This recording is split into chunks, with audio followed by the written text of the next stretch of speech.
Fine, I'll do the video.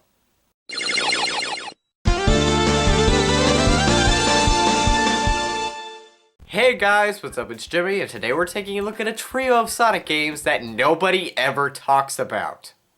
It's Sonic Advance 1, 2, and 3 for the Game Boy Advance. Didn't see that one coming, did you?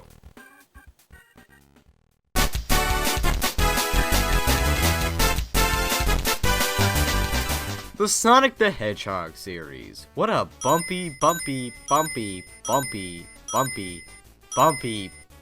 ride it has been. While the console games have been struggling to find more than a handful of quality titles, Sonic's rarely flopped when it comes to his games on handheld devices. There have been low points, and very low points, but there are way more high points. Today we're going to take a look at 3 of those high points. The Sonic Advance Trilogy. In the distant past of 2001, Sega took a trip back to what made Sonic and Friends who they are today, 2D platforming. After years of drought for the franchise, experimentation with 3D platforming, and Sega becoming a third-party publisher, Sonic was alive and kicking on Nintendo consoles. One of Sonic's first titles for the gaming juggernaut was Sonic Advance. It featured many levels that were heavily inspired by the motifs of Sonic levels from the past. Ice worlds, casinos, you name it, it had it. It was great. Then they made another one, and that was great too. This one introduced Creed the Rabbit, who could destroy enemies by both jumping on them and commanding her Chow partner Cheese to attack them. Then they made another one, and that was just okay. It kept in all the things that the last games had, but it also added a bit too much. In order to change things up from the last game, Sonic Advance 3 took some inspiration from Sonic 2, and even more so from Knuckles Chaotix. However, unlike Sonic 2, you couldn't turn the partner off, and unlike Knuckles Chaotix, you weren't strapped to your partner. By using the various combinations of characters, you'll have access to a number of different abilities. They can be used to get through areas easier or inflict challenge upon yourself. Seems like a cool idea, but most of the time it sucks and you should just play with Sonic and Tails. Oh, and why did they give us these unnecessary hub worlds again?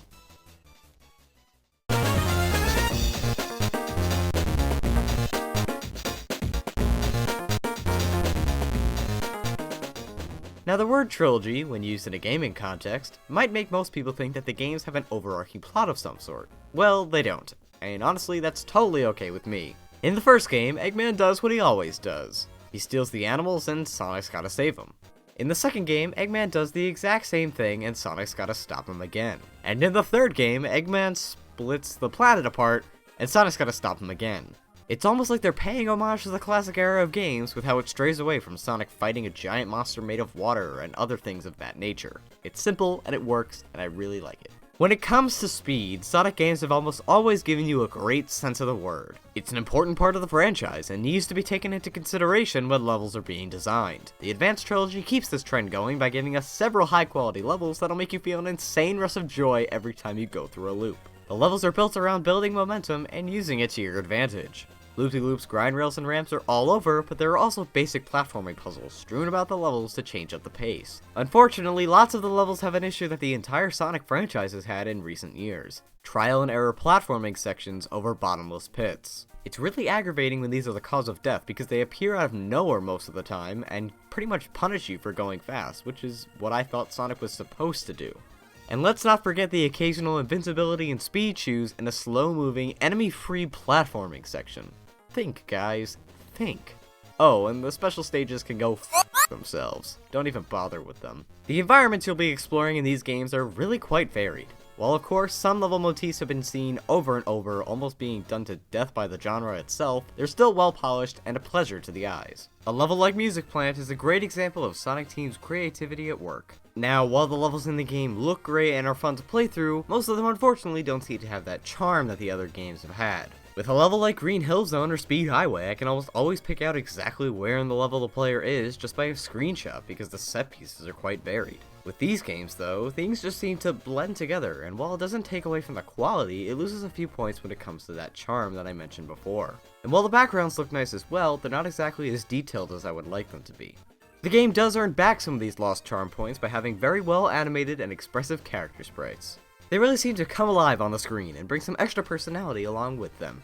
It's really fun seeing the characters interact with each other, or Sonic get ready to run down a long strip of land, or Cream and Cheese do whatever this is. And while we're still on the topic of charm and theming, music is one of the things Sonic games consistently get right, and these games do just that.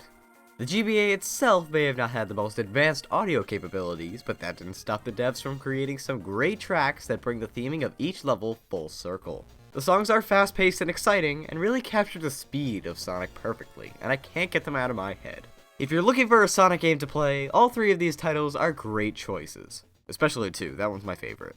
Unfortunately, they get forgotten about by most people, because they're on the GBA, and most people turn to the classic games on the Genesis for their 2D Sonic fix. I wholeheartedly suggest you give these 3 games a shot.